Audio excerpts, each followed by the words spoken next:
sa ating channel na Isa Chop. So ngayong araw na to, ating i-discuss yung mga common reason kung bakit namamatay yung ating mga carnivorous plant, no? Lalo na sa mga beginner. Kasi may mga nagme-message rin minsan sa atin, bakit ba namamatay yung kanilang specifically Venus flytrap, lagi silang namamatayan. Kaya nga gumawa tayo ng guide sana, no? Kung ano yung magandang alagaan pa nag-uumpisa pa lang, no? Ang suggestion natin doon ay yung mga pinakamura na halaman. Pero syempre hindi naman natin sila mapipigilan na bumili ng Venus flytrap, kaya siguro, no, mas ginugusto talaga nila yon.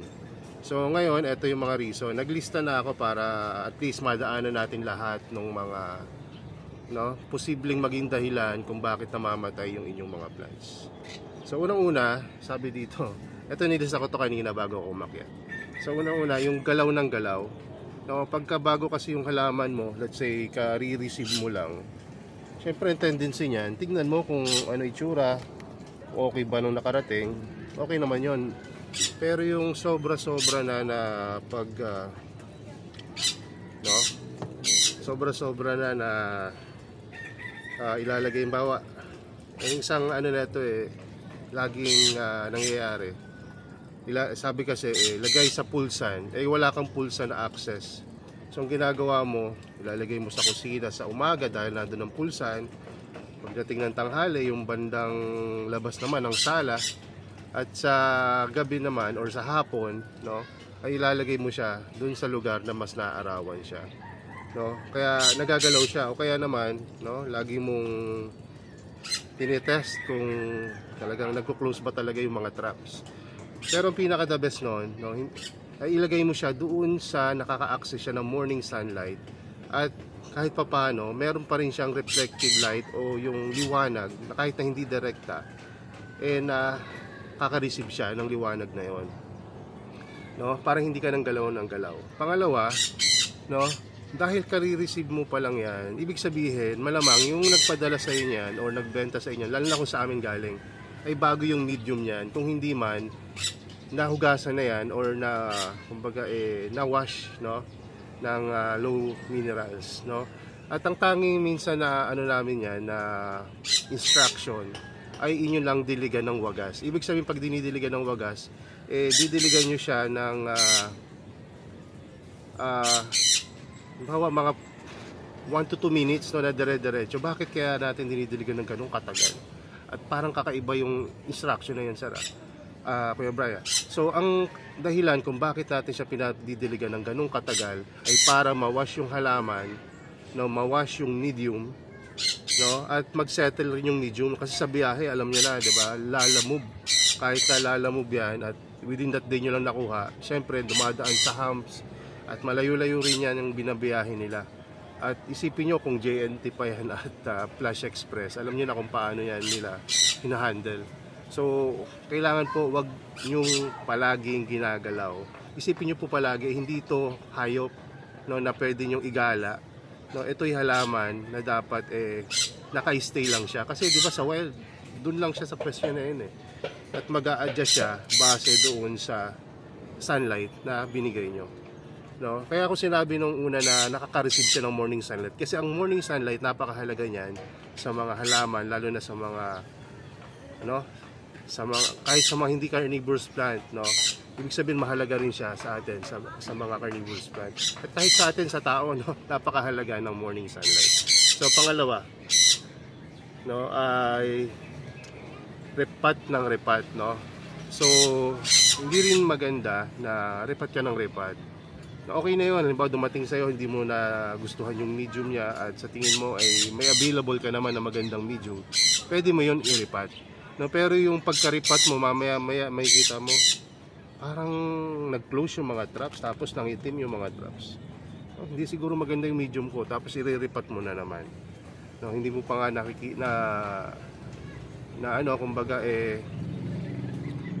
na-analyze kung ano talaga yung problema, no. Ang pinaka-the best talaga niyan ay magtanong ka.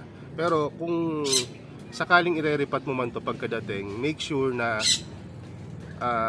isang beses lang, no. Pagka-receive mo, i-repat mo, hayaan mo na muna doon. At huwag mo nang ripat ng ripat. Siguro ang pinaka ah, madalas na pagre-ripat na medyo okay, and every after 3 to 6 months, and not more than that, kasi kami nga yearly halos kami nagre-ripat dito.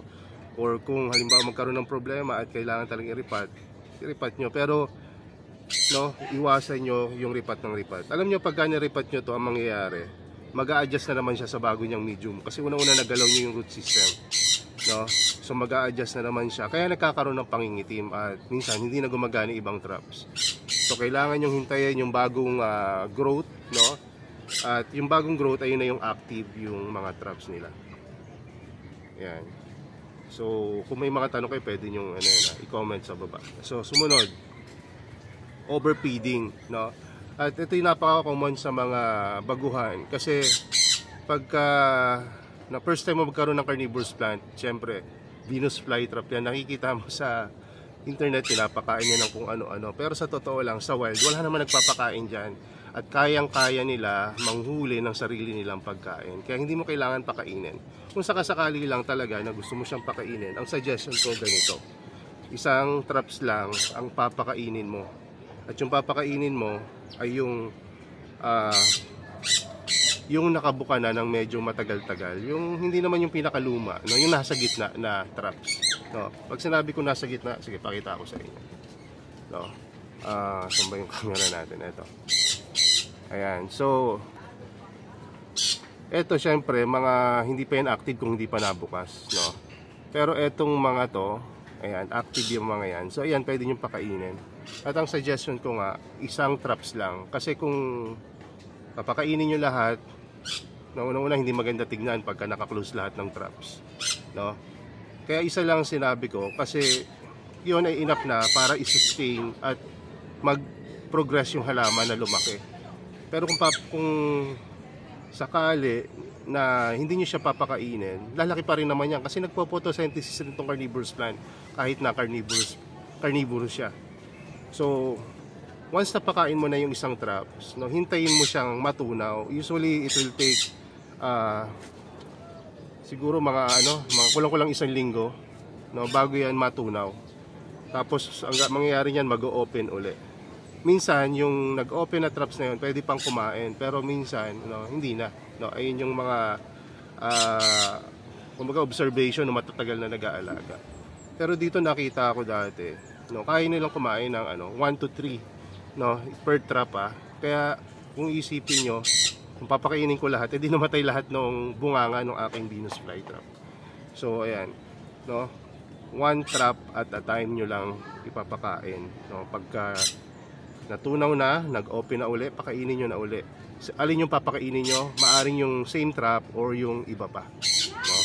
Pero mas active kasi yung mga mas hindi pa nakakakain, kasi pag nakakain na minsan mabagal na mag-close, no? Kaya nga siguro nasabi ng ibang mga experts na isang beses lang sila nakakakain, no? So ano pa dito, sundot ng sundot kung ayun, no, tinitesting talaga kung carnivorous plant, no? At ito yung napaka-common, lalo na sa mga pagbata yung bumili ng carnivorous plant. Hindi naman sa lahat ng oras, kasi may nakikita rin ako na, no, halos kasing edad lang ng ko, pero mas knowledgeable pa sa akin pagdating sa Venus flytrap, no. Pero no, most of the time pag halimbawa nag-alaga ka nito, yung ibang mga, no, hindi walang masyadong alam sa carnivorous plant, tinetesting talaga nila. Napanood ko to sa halimbawa sa TV or sa YouTube, no, na nakagat siya, kaya tinetesting nila. Minsan nga may pumunta dito na kapwa ko trainer sa TESDA, no, at may iba siyang pakay dito, no, magpa-install ng software sa laptop. So habang naghihintay siya, iniikot niya yung lahat ng mga carnivorous plant ko, at lahat ay sinusubukan niya kung nagko-close talaga yung traps, kahit na mga feature plant, no, tinry niya sundot-sundutin kung talagang magre-response, no. So siguro ganun talaga, normal yun pero kung ikaw talaga yung nag-aalaga ng plants mo, no, make sure na wag mong igagawin yun, kasi, no, kasasabi lang natin, isang beses lang yan nagko-close at nag-o-open, no, at yung mga susunod yan hindi na ganun ka-effective yung kanilang pagka-capture ng mga insect, no? So kung ipupuk mo yan, so paano na sila makakakain? So wag laging ginagalaw, no? Or wag laging sinusundot-sundot. Sumunod, ayan, eto, laging nagche-check ng ilalim kung may peste ba, no? Kasi minsan, no, nababasa natin may peste sa roots, sa rhizome. Minsan nagkakaroon ng root rot. Ayun yung karaniwang pagkamatay ng mga carnivorous plant pagka nabulok yung root system, inabot yung rhizome, no? At nakikita mo, no, petiole and traps na lang pala natitira. So wag nyo laging chine-check yung rhizome, no? Wag nyo ina-uproot, no? Kung check nyo lang, siguro medyo anuhin nyo lang ng konti, no? Magtanggal lang kayo ng konting medium sa gilid to check yung rhizome, pero wag yung laging ginagawa, no? Ako tinitingnan ko rin yun, pero siguro sa loob ng siguro 3 buwan o more than that, isang beses na ako nagche-check niyan, at hindi pa sa lahat ng halaman kasi sa dami nga ng halaman dito. So sine-check ko lang kapag nakikita ko na parang may nakikita akong mga leaf at petiole na hindi na nakakabit sa rhizome, kasi iyon ang isa sa mga senyales na bulok na yung pinagkakabitan nila. So wag niyo laging sine-check kung hindi niyo naman nakikita na may nakatanggal na traps or petiole. Ito pala ang petiole and rhizome. Petiole and ito ang petiole, yung pagitan ng middle growth at pati na lang nung trap. So ito yan, yung parang leaf niya, non-carnivorous leaf, no? So ayun yung petiole, no? Pag ayan nakatanggal at makita nyo may itim-itim yung dulong pinagtanggalan, malamang sa hindi, no? May pagkabulok yan doon sa kanilang pinagkakabitan. Maaring rhizome yung problema, or maaring, no, may ibang mga dahilan, no? Sabi nila virus, pero unknown pa talaga yung reason noon, yung iba na biglang nabubulok yung bandang gitna, no? At bihira mangyari yon, at pag nangyari yon medyo talaga nakakakaba, pero may paraan naman para ma-save ulit.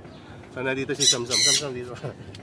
Hindi ka kita, hindi pa pwedeng manood, maaga pa. Mag-ano ka muna, tulong ka muna kay mama sa baba, hindi pwedeng play ng play at no. Tulong ka, kaya mag-play ka outside. Ayan, so sumunod po ay propagate agad. Ayan, ito hindi lang sa mga beginner to minsan nangyayari, no? Pati sa akin na rin, kasi gusto ko may backup agad ako. Pero pag sa mga beginner kasi ang gumawa niyan, minsan nasusobrahan, since kasi isa lang yung halaman pa lang nila. Pag nakita nila, uy, pwede palang i-propagate through leaf pullings, no? So nakapag-leaf pulling sila, ay pwede rin palang i-propagate through rhizome. Magra-rhizome division na naman yan sila. Ay pwede pala kalbuhin lahat para mas maraming maging result at mas maraming chance na makapag-propagate. So minsan, ganun ang nangyayari, tapos samahan mo pa ng galaw, imbis na dumami yung halaman nila, no? na uubos, no? At hindi lang sa mga beginner nangyayari talaga to, kahit na dun sa mga matatagal na, lalo na pag gusto agad paramihin yung isang cultivar na medyo rare, no? So wag agad i-propagate kung sa tingin mo, no, hindi ka pa naman confident, no, na gawin yung proseso na yon. So ano pa, no, ang dami na ito, no? Sana umabot to ng at least 20 to 30 minutes lang. So bibilisan na natin. So sumunod, over-dilig, no? Yung sinabi ko po na diligan ng wagas, isang beses nyo lang po gagamitin nyo, no? Hanggang 3 beses pagka bagong dating yung plant ninyo. Pero in regular basis, ang pinaka key points dyan sa pagdidilig, no, keep it moist lang, no? Wag too wet. Ibig sabihin, kung medyo mamasa-masa pa naman yan or medyo moist pa, no, ay wag nyo munang didiligan, no? Pag napansin nyo na medyo dry na, ha? So ayun, dun nyo na siya didiligan, no? Kung nahihirapan kayo na i-practice yan, pwede nyo namang i-water tray, pero wag ganun kakapal or kataas yung tray, yung water dun sa tray. So manipis lang, enough para matuyo after ng 2 hanggang 3 araw. So, pinakamaganda nga yan, kung may time naman kayo, yung matutuyo within that day lang, no, para hindi nag-aalgae, no, yung inyong mga medium. So sumunod, ito change medium agad, no? Pwede rin, pero may kinalaman na rin to sa repotting, so hindi ko na i-discuss. Pero ang magandang puntos lang doon, kung mag-change medium ka man agad, make sure na tama yung medium mo. Kasi yung iba, change medium agad, nung ipinakita sa akin kasi nagkaroon na ng problema, hindi pala sphagnum moss yung ginamit nila. Ang nabili nila ay Java moss o kaya green moss, which is ayun yung naka-label talaga na sphagnum moss sa mga for sale sa no Facebook, yung mga sponsored advertisement. No, alam niyo po hindi naman nagsisinungaling yung mga seller na yun eh.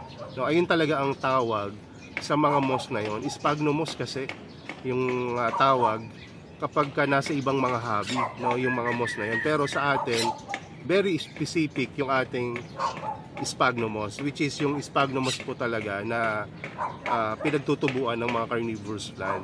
No, pero no, alam niyo ba bago pa sumikat yung hobby na carnivorous plant, ang tawag talaga dun sa mga pinangtatapping sa mga ornamental plant, no, pati sa mga bonsai ay sphagnum moss. Kahit na kung susuriin ng mga expert, ito ay hindi sphagnum moss kundi Java moss, green moss, no, or star moss, no. Ayun yung karaniwan na mga misconception, no, sa iba't ibang mga hobby, no. Kaya huwag na natin sila sisihin, nasanay sila dun eh, tayo bago lang. So mas maganda i-educate na lang natin, no, at mag-alaga tayo ng live sphagnum moss para mas mapakita natin yung difference ng sphagnum moss at ng Java moss. No, huwag niyo nang awayin yung mga seller na yon. Kasi yung pagkakaalam nila, ayun talaga yung sphagnum moss eh.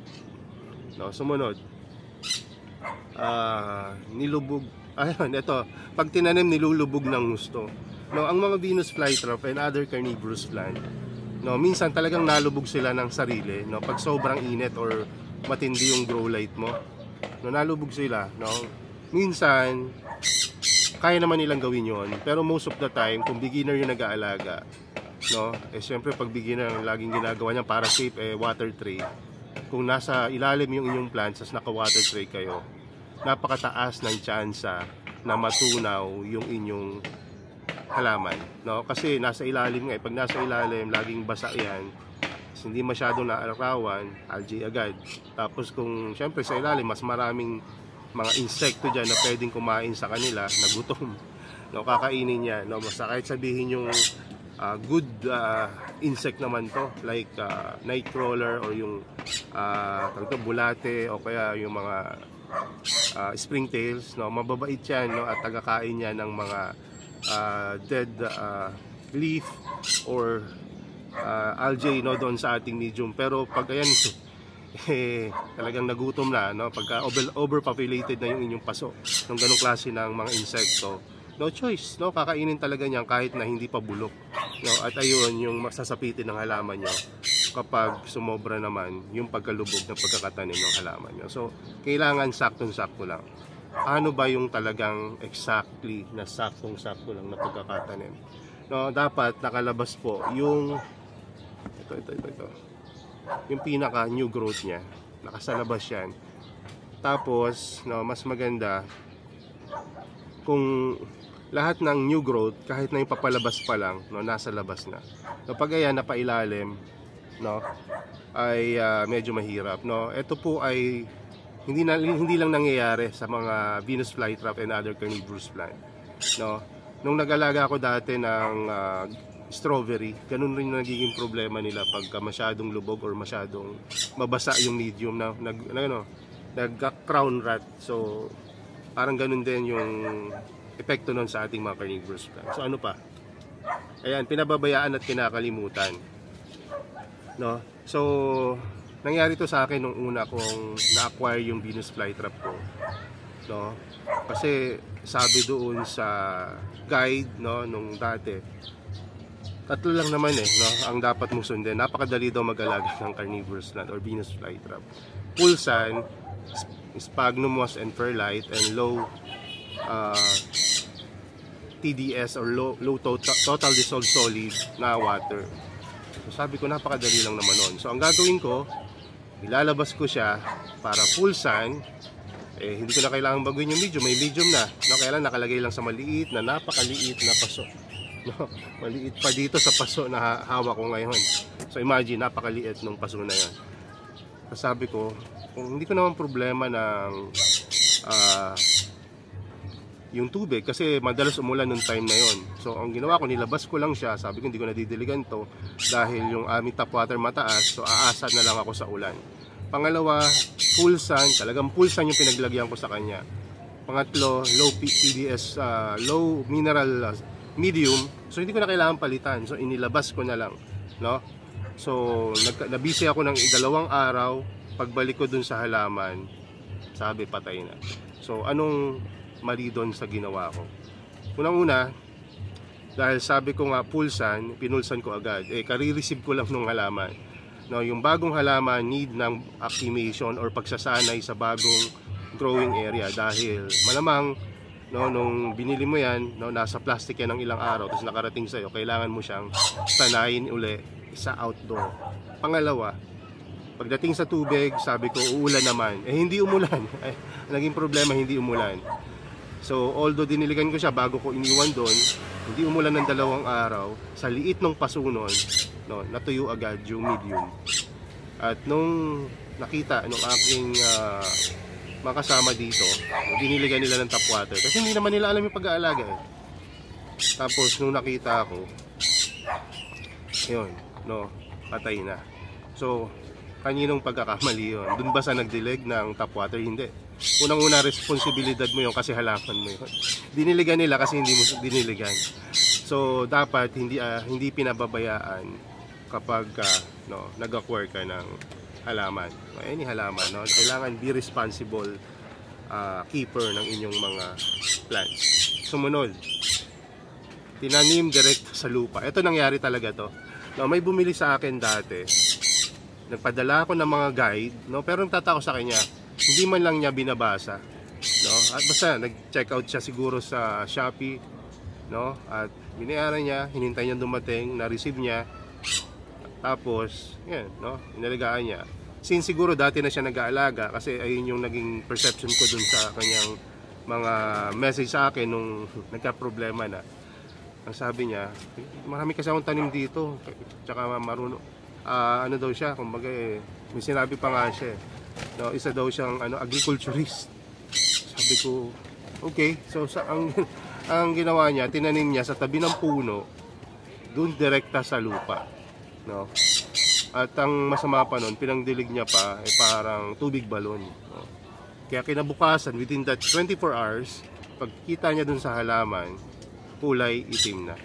So ganyan po ang nangyayari kapag napakataas ng minerals ng pinagtaniman mo, tapos ang pinangdilig mo pa ay tubig balon, Kasi ang tubig balon or deep well, ay hard water, Ang measurement po ng TDS niyan or total dissolved solid ay umaabot ng 400 to 500, Minsan mas mababa, minsan mas mataas. Kaya hindi talaga siya nababagay sa ating mga carnivorous plant. Not unless padaanin mo sa mga filtration system at pag na-process na, good as RO, kasi na process na. So anyway, sunod na natin.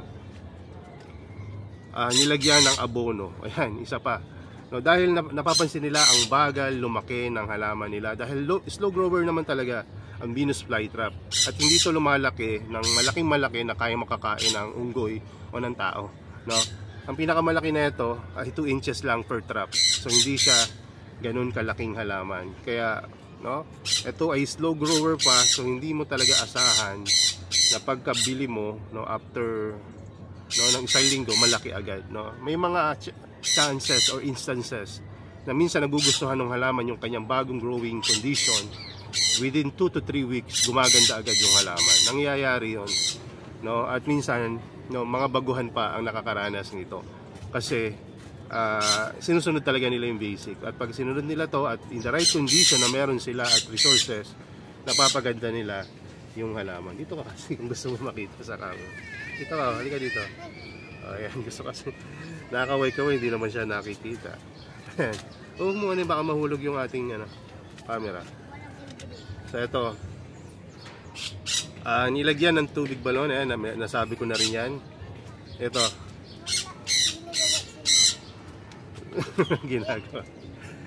Ka na lang dito, magtanggal ka ng mga damo dyan sa paligid ng mga plant. Sige na. Ayan, so ito po ang hindi ka pwede mag-games. Ito. Mag-play ka na lang sa labas, Ami. So ito po, sorry po sa commercial. Ayan, diniligan ng aquarium water.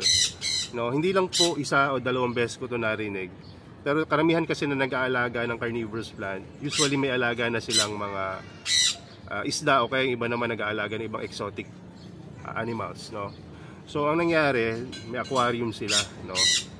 At so magche-change sila ng water. Yung water na yon, since iniisip nila talagang mataas yung quality noon. Siyempre yung iba kasi may mga, 'di ba, iba't ibang klaseng filtration sa aquarium. Ginawa nila, pinandilig nila sa carnivorous plant. Pero pwede yon kung talagang na-measure mo na low minerals yung tubig na yon. Pero most of the time, ang aquarium water ay napakataas dahil nandiyan na yung dumi ng ating alaga na isda, no? At yung dumi na naipon, no, sa ilalim ng aquarium tumatagal. At pagka dinilig nyo po yun, no, dahil nga hard water yon, mamamatay po yung inyong halaman, no? At kung paulit-ulit pang mangyari yon, no, talagang mamamatay sila. Minsan naman nangyari to dun sa isa kong kaibigan na iniwan niya yung kanyang halaman dun sa kanyang kasambahay. At sinabi niya, no, ito yung specifically na tubig para sa aquarium, no, dun sa mga aquarium, mga alaga niyang isda. At ito naman tubig na to ay para doon sa kanyang mga alagang mga carnivorous plant. Ang nangyari po, nagkabaliktad. No, siguro busy rin yung kanyang kasambahay at hindi na siguro napansin, baka parehas po ng lalagyanan or nalito, no? Napagbaliktad niya. Yung para sa carnivorous plant, nailagay niya doon sa aquarium, at yung para sa aquarium, nalagay niya doon sa carnivorous plant. Kaya ayun, namatay po paramihan ng alaga. Which is hindi magandang experience. At hindi lang ito nangyayari sa mga beginner, no? Pati na rin sa matatagal na, lalo na pag na-busy tayo. Ayan. So sumunod, haba na yata ng video natin na to. So pasensya na, pero mahalaga rin kasi ito na matutunan ng mga beginner natin na magiging kasama sa hobby. So ito, sumunod, pinakain ng pagkain ng tao. So ito, usong-uso rin to na bibili ng carnivorous plants, no, para magkaroon ng kumbaga mag-trending yung kanyang video or maraming makapansin sa kanyang post, no, nagpapakain halimbawa ng hotdog, burger, iba't ibang pagkain na dapat pagkain to ng tao, no. So wala namang problema kung i-try mong pakainin, pero ang nangyayari kasi overfeeding at hindi maayos talaga yung pagpapakain, no. Kung magpapakain kayo sa isang maliit na halaman, dapat napakaliit rin, no. Kung ang trap size niyan ay ganito lang kalaki, so siguro, no, 20% ng size lang ng butil ng bigas ang dapat ipakain nyo sa ganyan, hindi yung malalaking pagkain, no. At bihira naman mangyari yon dahil ang ginagawa ng mga nagbibideo ay malalaking pagkain para ma-notice kung anong pinakain nila. So sumunod,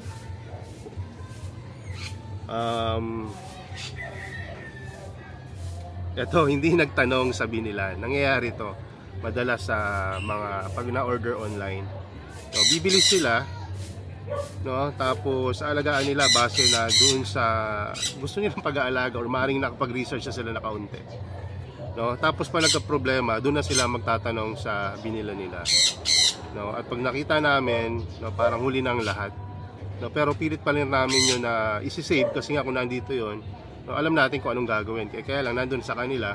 So ang mangyayari noon, no, mas kumbaga mas mahirap nang i-save yun. Kaya very specific na yung instruction na maibibigay natin, no. Kaya kung sakaling bibili kayo, no, bago pa lang dumating at pagkadating, magtanong na kayo dun pa lang sa punto na yon, para alam nyo rin kung anong i-expect, no, at sa inyo anong gagawin nyo. At sumunod, no, so ito naman, nasobrahan sa tanong.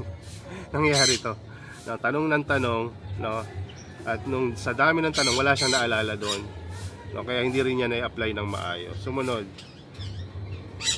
ito, nagtanong pero nung 50-50 na, no. Minsan nagtatanong naman sila pero late na nga, no, nung mamamatay na yung halaman.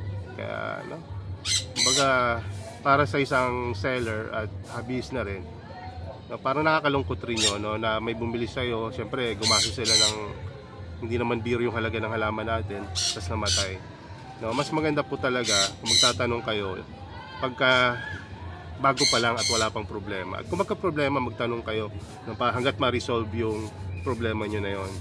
So pangalawa, tinapon ang kasama sa bahay ng asawa.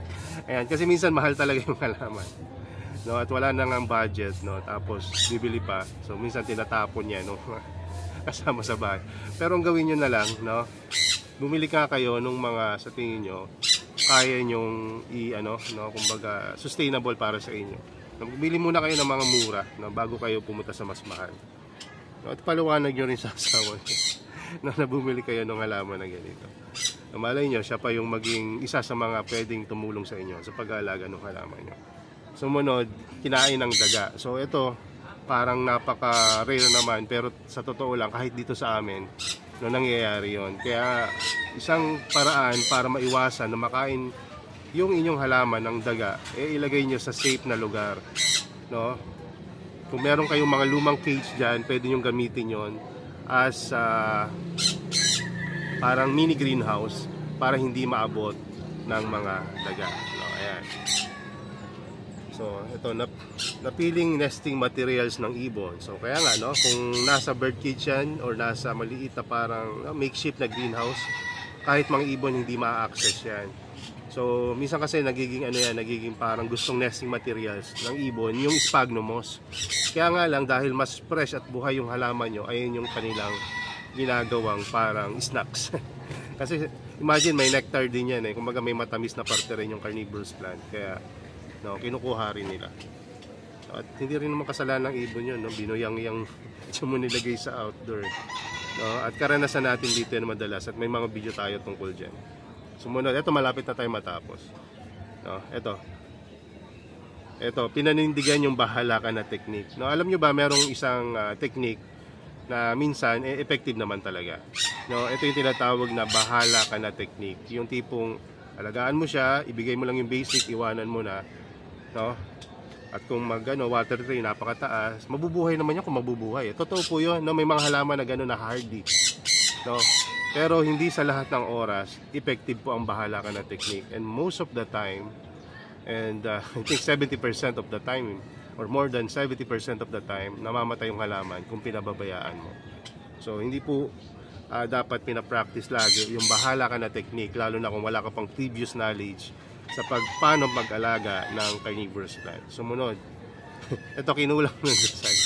Na minsan po kasi, no, may mga halaman na talagang sobrang hirap alagaan, no? At kailangan po talaga natin, no, mahirap man o madali, pinagpipray nyo kung ano man yung kabisihan nyo sa isang araw. Pero totoo to, malaking bagay ito na ipag-pray mo yung isang bagay na bago mo gawin. No, parang nakakatawa, pero no, kumbaga nagsisirculate yung gantong idea sa ating dahil nga, no, may mga halaman talaga na napakahirap buhayin, no? At parang joke na rin to minsan, pero totoo naman talaga na kailangan mong ipag-pray kung anong iyong activity at pag-alaga ng halaman. Ito, ginamit sa thesis. Ito po, nangyari naman to, sinasadya talaga nilang patayin or mamatay yung halaman, no? Hindi dahil trip lang nila, no? Ito ay ginagamit nila sa kanilang research and thesis, no? Pero kung po pwede na wag nyo nang isama na gawing experiment yung rhizome, wag nyo nang isama, kasi pagka yung petiole and traps lang yung inyo pong i-experiment at natira yung rhizome, no, yung white part ng halaman, no, pwede pa kang mabuhay yung halaman. Actually, mas tutubo pa yan ng mas marami, no? Ito lang minsan ang hindi maintindihan ng iba, pero posible na makapag-experiment kayo ng paulit-ulit na hindi kayo bili ng halaman kung gagamitin nyo lang na parte ng halaman ay petiole and traps, no? Kaya nga lang, ayun nga, no, hindi ganun kabigat yung petiole and traps, so kailangan nyo na mas maraming halaman initially, no, to yung para i-support yung halimbawa yung isang thesis or isang research. So ito, sumunod, ito, busy, no? Pag ikaw nag-alaga at na-busy ka, talaga naman, no, wala nang, kumbaga, wala kang time sa halaman mo, no, namamatay talaga, no? Kahit po mga matatagal na nag-aalaga na alam kong mas marami pang collection sa akin dati, nauubos, no, or malaki yung nawawala sa mga halaman na namamatay sa halaman nila kapag sila ay na-busy na sa ibang bagay. So anong sagot doon pag na-busy ka? So kumuha ka ng nag-aalaga or mag-train ka ng kasama mo sa bahay na kahit papaano bigyan mo naman ng ano, ng kumbaga pakonsuelo na sila yung halimbawa magdidilig, magme-maintain ng inyong halaman. Sa totoo lang, napakahirap magkaroon ng ganong klase ng tagapag-alaga ng halaman, pero no, gawin mo pa rin yung part mo na paminsan-minsan i-supervise mo yung gumagawa nun sa iyong growing area. No, ito, pangalawa, no, bumili ng halaman, pagkadating itinabi agad sa halaman pero hindi niya tinignan kung may peste. So pagka nag-aalaga kayo ng plants, na carnivorous plants, huwag niyong ilalagay sa mga halaman ng mga may peste. So tumitingin ako dito kasi minsan itong grapes ko na tumutubo dito, ayan, ay may mga peste yan. At ang ginagawa ko, tinatanggal ko yung part na may pest at nilalabas ko. No? Kasi kapag hinayaan nyo na mabuhay yung isang halaman na may peste, malamang sa hindi, pag wala na silang makain doon sa halaman na yon, sana pupunta yan doon na sa halaman ninyo. So sumunod, ito, dalawa na lang to, ginupit ang hindi dapat gupitin. So ang ginugupit lang po dyan or tinatanggal ay yung mga black part ng halaman. Kung yan ay hindi pa black, huwag nyong pakialaman. No? At minsan may black rin na hindi dapat gupitin. Like for example, yung root system. Ang root system ng inyong mga carnivorous plant ay usually black yung color niyan. No? So hindi nyo dapat yan ginugupit. No? Para sa akin, mas okay pa nga i-replant to kaysa gupit-gupitin mo yung itim eh. No? Kasi mas magiging suitable yon, no? Kapag no, nag-maintain ka ng halaman. So pag-usapan natin yon sa ibang mga video. Panghuli, hindi nag-research bago bumili. So ayan, pagka kayo po ay bibili ng carnivorous plant, at least no, magbigay kayo ng time bago kayo bumili na mag-research. Kaya pagka may nagme-message sa akin or may nakita ako ng nag-order sa akin, pinapadalan ko agad ng mga link kung ano yung dapat nilang matutunan na basic. Pangalawa, kung ano yung gagawin nila, no, pagdating ng halaman. No, at ini-encourage ko rin yung iba na bumibili sa amin na wag mahiyang magtanong. Alam niyo po, marami akong sinasagot ng mga nagtatanong sa akin sa Facebook page, pero hindi naman nabili. No? Pero kayo na bumili sa akin, hindi ko ba kayo sasagutin? Siyempre, i-entertain ko po kayo. No? At minsan lang, medyo parang may parang medyo sungit yung aking sagot. Pero kasi po yun, concern din kasi ako dun sa halaman. No, minsan kasi nagtatanong kayo, late na. No, kaya pasensya. No, so, ayan, binalik ko na po yung halaman dito sa ilalim. So, yun. So, sana may natutunan kayo dito sa mahaba-habang video na to, no, about dun sa mga common mistake, no, or common reason kung bakit namamatay yung ating mga first carnivorous plant bilang isang beginner. No, at huwag kayong mag-alala at huwag kayong mahiya magtanong kasi lahat naman tayo dumaan sa pagiging beginner. No, at hanggang ngayon ay natututo pa rin tayo. So yun lang muna. God bless sa inyo and bye-bye.